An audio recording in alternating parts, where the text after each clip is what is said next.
एक ऐसी चीज जो हर दूसरा बंदा अपने फोन में यूज कर रहा है, लेकिन उसके इलीगल होने की सच्चाई शायद आपको पता ही नहीं। आपने देखा होगा आईपीएल के दौरान यूट्यूब पे हर जगह सिर्फ एक ही ऐड दिख रहा था, लेकिन अब खबर यह है कि भारत सरकार ने ऑफिशियली सभी real money gambling apps ban कर दिए हैं।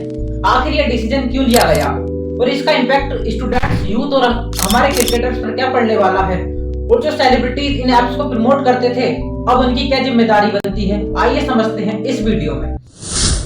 22 अगस्त 2025 को इंडियन प्रेसिडेंट द्रौपदी मुर्मू ने promotion and regulation of online gaming bill 2025 को साइन किया। इसके बाद से सभी रियल मनी गैम्बलिंग एप्स जैसे dream 11, MPL, Zupee and rummy circle सब इलीगल हो गए हैं। गवर्नमेंट ने कहा अब चाहे इसे स्किलबाज बोलो या चांस वार्ड, पैसे लगा के खेलना गैम्बलिंग है और अब गैम्बलिंग को नेशन वाइड बंद करना ही होगा। अब सिर्फ स्पोर्ट्स और कैजुअल गेम्स ही अलाउड होंगे जो सिर्फ एंटरटेनमेंट के लिए होंगे और जिनको हम बिना पैसे लगाए खेल सकते हैं। अब बात करते हैं यूथ पर इसका क्या इम्पैक्ट होने वाला है। दरअसल ये ऐप सिर्फ यंग मैन्स और स्टूडेंट्स को ही टारगेट करते थे। इन एड्स में दिखाया जाता था कि कैसे हम 100 रुपये लगाकर 1000 रुपये कमा सकते हैं, लेकिन 90% लोग हारते थे, सिर्फ 1 या 2% लोग ही जीतते थे, वो भी शॉर्ट टर्म के लिए। मतलब इन एप्स की कोडिंग इस तरीके से की जाती थी कि जितने ज्यादा हम पैसे इनमें लगाते हैं उतने ही हम हारते चले जाते हैं। मतलब शुरू में तो हम जीतते हैं, लेकिन धीरे धीरे हम हारते रहते हैं और जिससे कि प्लेयर्स होते हैं वो डिप्रेशन में चले जाते हैं।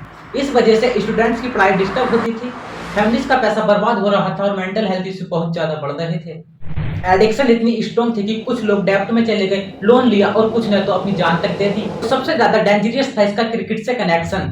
आईपीएल और दूसरे टूर्नामेंट्स गैम्बलिंग एप्स के स्पॉन्सर्स बन गए थे। आपने देखा होगा कि एमएस धोनी, विराट कोहली और रोहित शर्मा सभी ने इन गैम्बलिंग एप्स को प्रमोट किया। ये वही क्रिकेटर्स हैं जिनके करोड़ों में फैंस हैं। जो किसी चीज को प्रमोट करते हैं तो लोग उसे ब्लाइंडली फॉलो करते हैं। अब सवाल यह है कि क्या पैसा कमाना उनके लिए ज्यादा इंपॉर्टेंट था या अपने फैंस को प्रोटेक्ट करना। इसी तरह बॉलीवुड सेलिब्रिटीज और यूट्यूबर्स भी इन गैम्बलिंग एप्स के ब्रांड एम्बेसडर बने। ये एक तरह से ऑडियंस का ट्रस्ट तोड़ना था। इस बैन से एक पूरा इंडस्ट्री सेफ हो गया है। बिल के बाद ही ड्रीम 11 और एमपीएल ने अपने सारे रियल मनी डिविजन्स बंद कर दिए। थाउजेंड्स ऑफ जॉब जो इस सेक्टर में थी उन पे भी इफेक्ट आया है। गवर्नमेंट का कहना है शॉर्ट टर्म इकोनॉमी लॉस होगा, लेकिन लॉन्ग टर्म में यूथ और फैमिली सिक्योर रहेंगे।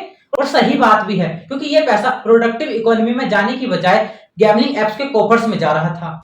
अब सवाल यह उठता है कि फ्यूचर कैसा होगा। इससे स्टूडेंट्स को डिस्ट्रैक्शन कम होगा, उनका फोकस सिर्फ एजुकेशन और स्किल्स पर होगा। फैमिलीज फाइनेंशियल लॉस और फ्रॉड से बचेंगी। स्पोर्ट्स और हेल्थी गेम्स को प्रमोट किया जाएगा जिनमें पैसे लगाने की भी जरूरत नहीं होगी। क्रिकेट और स्पोर्ट्स इंडस्ट्री को भी अब दूसरे स्पॉन्सर ढूंढने पड़ेंगे जो गैम्बलिंग फ्री हो। और सबसे बड़ी बात, एक क्लियर मैसेज है कि भारत अब गैम्बलिंग के अगेंस्ट खड़ा है। फ्रेंड्स, गैम्बलिंग एक साइलेंट डिसीज है जो खुद से कम और दूसरों के थ्रू ज्यादा नुकसान करती है। आज अगर गवर्नमेंट ने यह कदम उठाया है तो एक लॉ नहीं बल्कि एक सोशल रिफॉर्म है। और अब जिम्मेदारी हमारी भी बनती है कि हम स्टूडेंट्स, अपनी फैमिलीज और फ्रेंड्स को एजुकेट करें और उनको बताएं कि gambling is not safe for them.